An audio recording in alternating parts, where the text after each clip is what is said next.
अस्सलाम वालेकुम जी। आज का हमारा टॉपिक है पार्टिकल इंटरेक्शन। तो जनाब हम चैप्टर पढ़ रहे हैं एलिमेंट्री पार्टिकल फिजिक्स। आज का टॉपिक हम देखेंगे कि ये जो एलिमेंट्री पार्टिकल होते हैं ये एक दूसरे के साथ इंटरेक्ट कैसे करते हैं। तो वही टॉपिक हमारा है पार्टिकल इंटरेक्शन। मेन टॉपिक अब आपको समझ आ गया। तो बुनियादी तौर पे फंडामेंटल फोर्सेस होती हैं जो ये पार्टिकल जिनके जरिए एक दूसरे से क्या कर रहे होते हैं, इंटरेक्ट कर रहे होते हैं। तो यही जो इंटरेक्शन है यही वजह बनती है इनके डके की, इनके बनने की। यानी एलिमेंट्री पार्टिकल का बनना और जो डके होना है वो इन्हीं पार्टिकल इंटरेक्शन के मरहूने मिन्नत होता है। तो इन इंटरेक्शन को हम क्लासिफाई करते हैं चार चीजों पे। क्राइटेरिया जो है वो क्या, कि जो आपका एलिमेंट्री पार्टिकल है किस किस्म की फोर्स एक्सपीरियंस करता है वो, ठीक है। फिर फोर्स की रेंज क्या है, यानी पार्टिकल के बीच में वो कितनी इफेक्टिव रेंज में एक्ट कर रही होती है। फिर जो पार्टिकल की नेचर क्या है जिसके जरिए फोर्स एक्ट करती है। फिर रिलेटिव स्ट्रेंथ फोर्स की क्या है। तो ये कैटेगरीज हम इनकी बुनियाद पे क्लासिफाई करेंगे इंटरेक्शंस को। तो ये चार चीजों को ज़हन में रखते हुए चार तरह की इंटरेक्शन कुदरत में होती हैं। एक को ग्रेविटेशनल इंटरेक्शन बोलेंगे, वीक इंटरेक्शन, इलेक्ट्रोमैग्नेटिक इंटरेक्शन और स्ट्रॉन्ग इंटरेक्शन। तो बारी बारी सारी देखते हैं क्या है जनाब। तो सबसे पहले और बुनियादी ग्रेविटेशनल इंटरेक्शन। तो ये एक बुनियादी तौर पे फोर्स ऑफ अट्रैक्शन है दो पार्टिकल्स के बीच में। और किस वजह से होगी, अपने मैसेज की वजह से होगी। यानी जो किसी भी दुनिया में दो अगर कोई मैस हैं तो उनके बीच में एक फोर्स ऑफ अट्रैक्शन एक्ट कर रही होगी जिसे हम ग्रेविटेशनल अट्रैक्शन इंटरेक्शन बोलेंगे। जैसे मैंने कहा कि ऑलवेज अट्रैक्टिव होगी, नेचर के अंदर इनवर्स स्केयर लॉ को फॉलो कर रही होगी। फिर आपके पास ये जो फोर्स है ये उस दोनों पार्टिकल्स के कलर पे, साइज पे और किसी पैरामीटर पे डिपेंड नहीं करेगी, मास वाय इनर्शिया के, यानी इनर्शिया यानी मैस की मिकदार पे डिपेंड कर रही होगी, ठीक है। तो आपके पास ये आप एक्ट करती है लाइन जो ज्वाइन करती है दो मैसेज को, तो इसलिए सेंट्रल फोर्स में आप इसे शुमार करेंगे।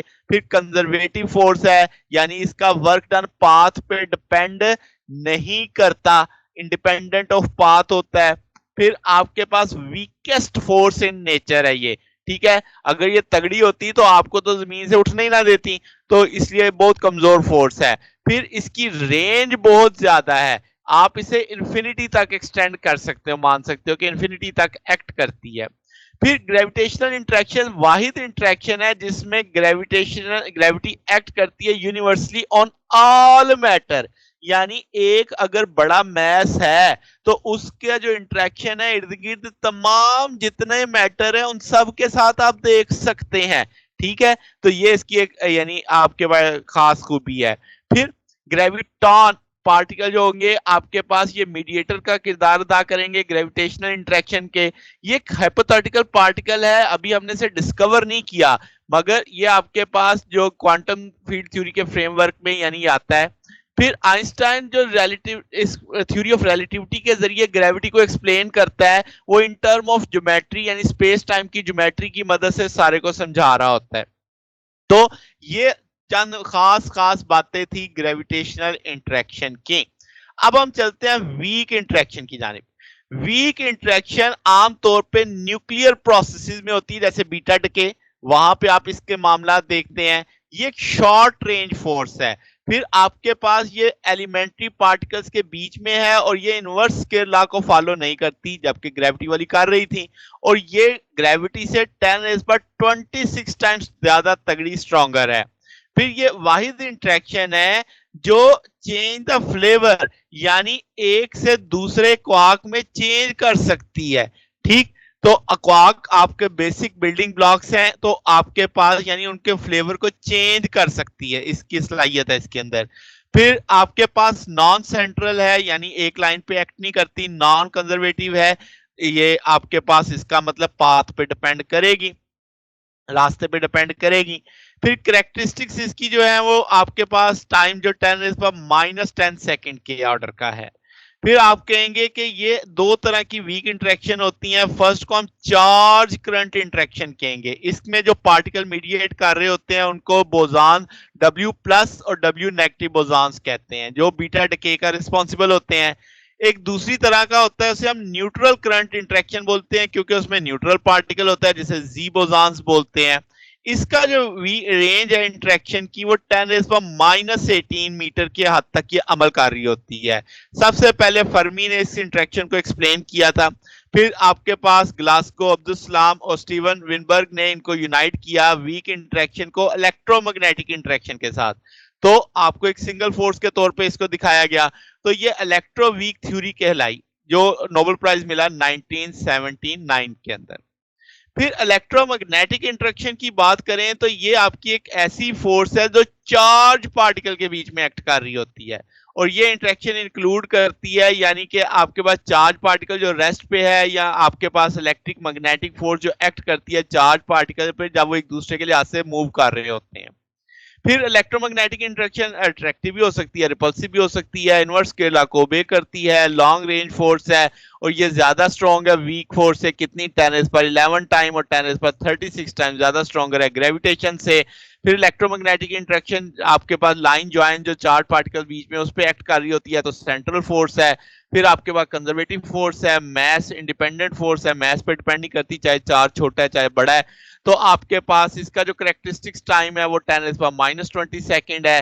फोटॉन यहाँ पे मीडिएटर का किरदार अदा करता है इलेक्ट्रोमैग्नेटिक इंटरेक्शन में, और जो क्वांटम इलेक्ट्रोडायनेमिक्स वो प्रेडिक्ट करती है कि इलेक्ट्रोमैग्नेटिक जो आपकी इंटरेक्शन है उसकी एक फील्ड होगी जो कि क्वांटाइज्ड होगी by imagining every point in space and time in a harmonic quantum harmonic oscillator के केस में, जैसे आप देखते हैं। फिर स्ट्रॉन्ग इंटरेक्शन की बात करें तो आपके पास न्यूक्लियर इंटरेक्शन या स्ट्रॉन्ग इंटरेक्शन, ये भी एक फोर्स है जो न्यूक्लियर ओरिजिन होती है, ठीक है, और जो आपके पास स्टेबल न्यूक्लियस की एग्जिस्टेंस को समझाती है।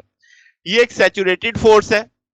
इसका मतलब ये हो गया कि आपकी स्ट्रॉन्ग इंटरेक्शन जो सबसे है वो नेचर में इन्हीं के जरिए होती है। 10⁻38 टाइम्स ज्यादा स्ट्रॉन्गर है किससे, ग्रेविटेशन से। फिर न्यूक्लियर इंटरेक्शन अट्रैक्टिव होगी और आपके पास रिपल्सिव हो जाती है जब डिस्टेंस काफी कम हो जाता है, यानी 0.5 फर्मी से कम डिस्टेंस होगा तो ये फिर रिपल्सिव नेचर की हो जाएगी। फिर आपके पास शॉर्ट रेंज फोर्स है, सिर्फ न्यूक्लियस के साइज यानी 1 फर्मी के अंदर अंदर काम कर रही होती है। फिर आपके पास इनवर्स के लॉ को ये ओबे नहीं करती, नॉन सेंट्रल है, नॉन कंजर्वेटिव है। फिर ये चार्ज इंडिपेंडेंट है, यानी प्रोटॉन न्यूट्रॉन का कोई हैसियत नहीं है, बस ओवरऑल इसने लगना होता है, यानी proton proton proton neutron neutron neutron almost ये फोर्सेज इक्वली एक्ट कर रही होती हैं। फिर इसका जो करेक्टरिस्टिक्स टाइम है इंटरेक्शन का 10⁻⁻10 सेकेंड है, और आपकी जो स्ट्रॉन्ग इंटरेक्शन की जो थ्योरी है वो बिल्कुल वैसे ही है जैसे क्वांटम इलेक्ट्रोडायनेमिक्स की है, जैसे क्वांटम क्रोमोडायनेमिक्स भी हम कहते हैं। फिर आपके पास क्वांटम क्रोमोडायनेमिक्स के मुताबिक जो स्ट्रॉन्ग इंटरेक्शन है ये मेडिएट होती है किससे, क्वार्क्स के जरिए, जैसे बाई गेज बोजान्स जिसे ग्लियॉन्स भी कहेंगे, और आपके पास फोटॉन्स ग्लियॉन्स आर मैसलेस, तो ये वेलोसिटी ऑफ लाइट से मूव करते हैं। अब अगर हम ओवरऑल एक जल्दी से समरी करें तो स्ट्रॉन्ग इंटरेक्शन किसके जरिए होती है, यानी पार्टिकल जिस पे एक्ट करता है क्वार्क और हेड्रॉन पे, और आपके पास इसकी रिलेटिव स्ट्रेंथ सबसे ज्यादा अगर 1 मान लो इसको, तो इसका जो आपके पास है लाइफ टाइम है के 10⁻⁻20 सेकेंड है, रेंज इसकी 1 फेम्टो है, और ग्लियॉन पार्टिकल के जरिए ये एक्सचेंज हो रही होती है। इलेक्ट्रोमैग्नेटिक की बात करें तो ये चार्ज पार्टिकल में लग रही होती है, 10⁻⁻2 यानी 100 टाइम लेसर स्ट्रेंथ है इससे। फिर आपके पास इसका जो टाइम है वो इंटरेक्शन 10⁻⁻16 है, रेंज इसकी इन्फिनिटी है फोटॉन के जरिए।